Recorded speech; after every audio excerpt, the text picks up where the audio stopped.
Friends, नमस्कार। मैं doctor Nalin Kumar Suri आज एक नए वीडियो में आपका स्वागत करता हूं। चलिए आज जानकारी शेयर करते हैं कि बुखार आने से पहले हमें क्यों शिवरिंग होती है और इसमें हमारा क्या फर्स्ट एड हम किसी पेशेंट को प्रोवाइड कर सकते हैं। चलिए शुरू करते हैं। देखिए, जब भी कोई वायरल इन्फेक्शन हो जाए, बैक्टीरियल इन्फेक्शन हो जाए या पैरासिटिक इन्फेक्शन हो जाए या और किसी किस्म का भी एलर्जन एंटीजन जो है हमारी बॉडी में जब प्रवेश कर जाता है, तो क्या होता है कि जो हमारा बॉडी का प्रतिरोधक क्षमता है, जो इम्यूनिटी सिस्टम है, वो उसके अगेंस्ट फाइट करता है और वहाँ उसमें से उस कारण से एक केमिकल्स बनते हैं जिन्हें हम पायरोजेंस कहते हैं। ये पायरोजेंस जो हैं हमारे ब्लड में आ जाते हैं और ब्लड से होते हुए जब ब्रेन में जो एक हाइपोथैलेमस एरिया होता है, जो एक थर्मोस्टेट का काम करता है, जिसकी वजह से हमारी बॉडी जो है हमेशा एक नॉर्मल टेम्परेचर पर बनी रहती है। और इस बॉडी को नॉर्मल टेम्परेचर पे रखने के लिए ये थर्मोस्टेट जो है इसका बहुत बड़ा हाथ होता है। तो जब ये पायरोजेंस थर्मोस्टेट के कांटेक्ट में या हाइपोथैलेमस के कांटेक्ट में आते हैं, तो ये पायरोजेंस जो हैं थर्मोस्टेट की जो एक्टिविटी है उसे टर्न कर देते हैं। तो उसकी वजह से बॉडी को ये मैसेज मिलता है कि अब हमें हीट जनरेट करनी है। तो उसमें हीट जनरेट करने से पहले बॉडी क्या होती है, उसका बॉडी टेम्परेचर डाउन हो जाता है और इस टेम्परेचर के डाउन होने से ही ठंड लगती है और उसके बाद फिर शिवरिंग होने लग जाती है और शिवरिंग होने के बाद बॉडी का टेम्परेचर बढ़ जाता है और फिर उसके बाद स्वेटिंग होती है और इस प्रकार से बॉडी का टेम्परेचर फिर लगभग नॉर्मल आ जाता है। तो ये एक नटशेल में एक शॉर्ट रूम में मैंने आपको समझाने की कोशिश की।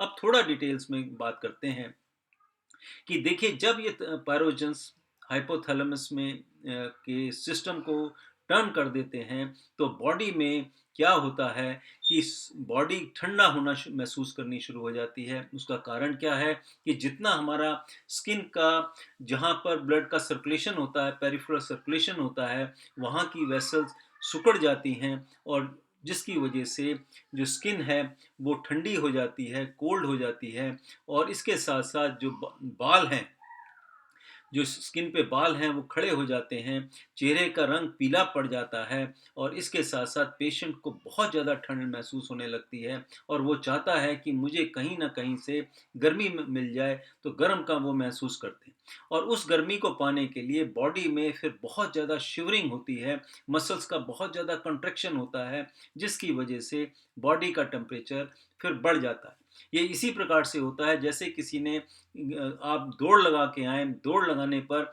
आपकी बॉडी में इतनी ज़्यादा गर्मी पैदा हो जाती है, शरीर का तापमान बढ़ जाता है। उसी प्रकार से मसल्स की शिवरिंग होने से, उसकी कॉन्ट्रैक्शन होने से, उसमें इतनी ज़्यादा ठंड लगने से क्या होता है कि उस शिवरिंग में मेटाबॉलिज्म जो है बॉडी का वो बढ़ जाता है, सेल की में एनर्जी का प्रोडक्शन बहुत ज़्यादा हो जाता है, तो उसकी वजह से बॉडी का टेम्परेचर बढ़ जाता है।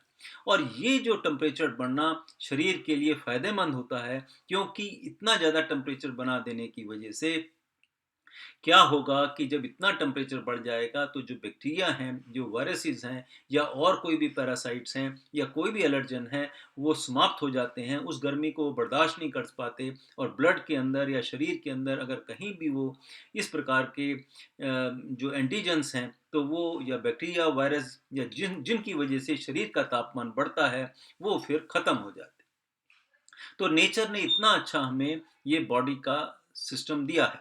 तो अब देखिए होता क्या है, जब ये राइगर्स आए टेम्परेचर बढ़ेगा, लेकिन कभी कभी क्या होता है टेम्परेचर बहुत ज़्यादा हो जाता है, 104 105 के तक पहुंच जाता है और पेशेंट को उस समय बहुत ज़्यादा गर्मी लगती है। वो चाहता है कि सारे मेरे कपड़े निकाल दो, सब कुछ हटा दो और उस स्टेज में पेशेंट पहुंच जाता है। तो ऐसी स्टेज में हमें क्या क्या करना चाहिए? जब शुरू में ठंड लगती है, सेकेंडली जब उसे ज़्यादा बुखार आ जाता है और फिर जब बुखार उतरने के बाद हमें इन तीनों स्टेजेस में किस प्रकार से हमें अपना लाइन ऑफ एक्शन रखना चाहिए। तो देखिए, जिस समय पेशेंट को बहुत ज़्यादा ठंड लग रही होती है, तो उस समय उसे ज़रूरी है कि उसे वार्म एटमॉस्फेयर दिया जाए। तो उसके लिए आप उसके ऊपर कंबल डाल दीजिए, रज़ाई डाल दीजिए, या कोई हीटर चला दीजिए, किसी ना किसी रूप में उसको ठंड से मतलब बचाना चाहिए। और ऐसी अवस्था में पेशेंट क्या होता है, आम तौर पे सिकुड़ जाते हैं, सी शेप में भी लेटना पसंद करते हैं, और उस समय उन्हें गरम-गरम पानी पिलाना चाहिए। लेकिन कुछ लोग इसमें कन्फ्यूज़न कर जाते हैं कि ये क्या सीज़र्स हैं, या ये राइगर्स हैं, या जो शिवरिंग हो रही है। तो इसका सबसे आसान रास्ता आपको मैं बताता हूँ।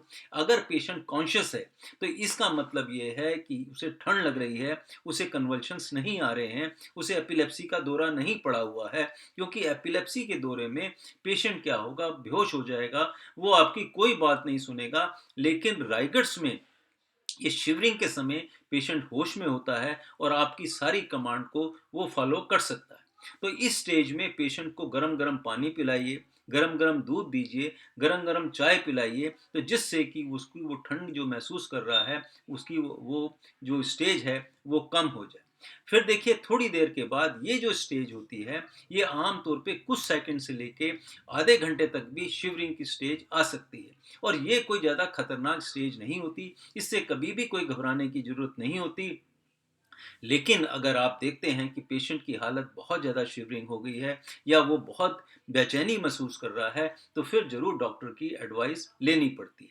फिर देखिए, जब ये राइगर्स ख़त्म हो जाते हैं, तो उसके बाद फिर देखिए बॉडी का टेम्परेचर बढ़ जाएगा, क्योंकि इतनी ज़्यादा मसल्स की एक्टिविटी हुई, उससे मेटाबॉलिज्म इतना ज़्यादा हो गया, हीट इतनी जनरेट हो गई, तो बॉडी का टेम्परेचर जो है 104 105 तक पहुंच सकता है।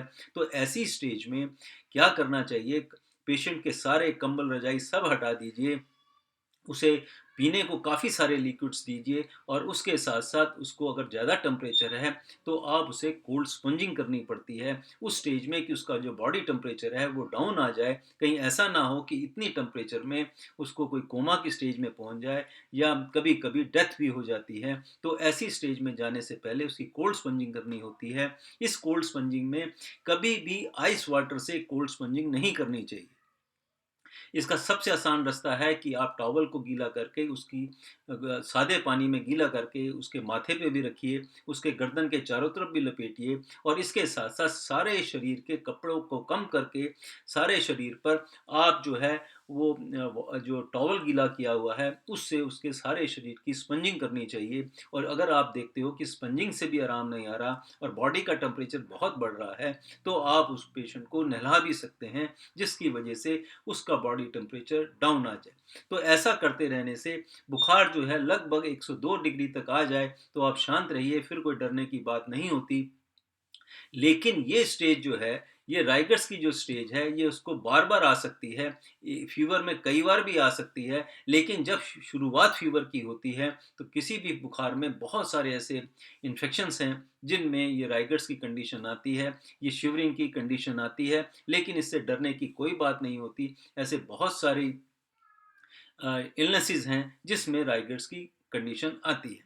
तो सिंपल सी मैंने आपको ये बात बताई कि जिस समय पेशेंट को ठंड लग रही है तब का इलाज, और जिस समय उसे ठंड हटकर उसको जब ज़्यादा बुखार आ जाए, तो उसमें उसे काफ़ी पानी पिलाना है, उसके कोल्ड स्पंजिंग करनी है, और साथ ही साथ आप उसको डॉक्टर की सलाह से लें तो बहुत अच्छा है, नहीं तो घर पे रखी हुई पैरासिटामोल या ब्रूफन की गोली उन्हें दे सकते हैं, उसे खिला सकते हैं। छोटे बच्चों में सिरप दिए जाते हैं, उस डिब्बों पे लिखा होता है किस एज में कितनी खुराक देनी है।